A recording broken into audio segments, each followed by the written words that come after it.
সাক্ষরতা, শিক্ষা ও জ্ঞান অর্জনের উপর ইসলামের সর্বোচ্চ গুরুত্ব আরোপ করা হয়েছে এবং একে সকল মুমিন নরনারীর জন্য ব্যক্তিগতভাবে ফরজ করা হয়েছে। রাসূলুল্লাহ সাল্লাল্লাহু আলাইহি ওয়াসাল্লাম বলেছেন, জ্ঞান সন্ধান করা প্রত্যেক মুসলিমের উপর ফরজ। মহান আল্লাহ তাআলা পবিত্র কোরআনে বলেছেন, তুমি কি দেখো না, আল্লাহ আকাশ হতে বৃষ্টি বর্ষণ করেন এবং আমি তা দ্বারা বিচিত্র বর্ণের ফলমূল উদ্গত করি। পাহাড়ের মধ্যে আছে বিচিত্র বর্ণের পথ, শুভ্র, লাল ও নিকষ কালো। এভাবে রং বেরঙের মানুষ, জন্তু ও গৃহপালিত প্রাণী। আল্লাহর বান্দাদের মধ্যে যারা জ্ঞানী, তারাই আল্লাহকে ভয় করে। এখানে সৃষ্টির বৈচিত্র্য ও সৃষ্টিতত্ত্বের সাথে জ্ঞানকে সম্পৃক্ত করা হয়েছে। এ থেকে জানা যায় যে প্রকৃতি বিজ্ঞান সহ জ্ঞানের সকল শাখাই ইসলামের দৃষ্টিতে প্রশংসনীয় জ্ঞান বা ইসলামী জ্ঞান। মানুষের কল্যাণকর সকল শিক্ষাই ইসলামী শিক্ষা। ভাষা, সাহিত্য, চিকিৎসা, রসায়ন, জীববিজ্ঞান, গণিত, ভূগোল ও জ্ঞান বিজ্ঞানের অন্যান্য শাখায় জ্ঞান অর্জন ও শিক্ষালাভ ইসলামের নির্দেশ।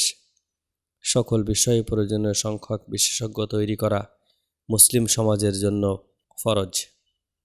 মুমিনের উপর ফরজ আইন বা ব্যক্তিগতভাবে ফরজ ইবাদত হলো নিজের ঈমান ও ইসলামকে সংরক্ষণ করার প্রয়োজনীয় সকল ইবাদত ও লেনদেন ইসলাম সম্মতভাবে আদায় করার জন্য আবশ্যকীয় জ্ঞান অর্জন করা। এরপর মুমিন তার নিজের ও সমাজের চাহিদা অনুসারে জ্ঞানের যে কোনো শাখায় পারদর্শিতা অর্জন করবেন। অক্ষর জ্ঞান ছাড়াও শ্রবণ ও দর্শনের মাধ্যমেও জ্ঞান অর্জন করা যায়। তবে স্বাভাবিকভাবে জ্ঞান অর্জনের জন্য অক্ষর জ্ঞান বা সাক্ষরতা অত্যন্ত গুরুত্বপূর্ণ বলে কোরআনে ঘোষণা করা হয়েছে। মহান আল্লাহ তাআলা বলেন, পড়ো তোমার প্রতিপালকের নামে যিনি সৃষ্টি করেছেন। তিনি সৃষ্টি করেছেন মানুষকে লটকে থাকা বস্তু থেকে। পাঠ করো, আর তোমার প্রতিপালক মহামহিমান্বিত, যিনি কলমের সাহায্যে শিক্ষা দিয়েছেন। রাসূলুল্লাহ সাল্লাল্লাহু আলাইহি ওয়াসাল্লাম সাক্ষরতা ও শিক্ষার অত্যন্ত গুরুত্ব দিতেন। বদরের যুদ্ধে কিছু কাফির যোদ্ধা বন্দী হন, যারা লেখাপড়া জানতেন। সাক্ষরতার হার বৃদ্ধির উদ্দেশ্যে রাসূলুল্লাহ সাল্লাল্লাহু আলাইহি ওয়াসাল্লাম নির্দিষ্ট সংখ্যক মুসলিম শিশু কিশোরের লেখাপড়া শেখানোর বিনিময়ে তাদেরকে মুক্তি প্রদানের ব্যবস্থা করেন।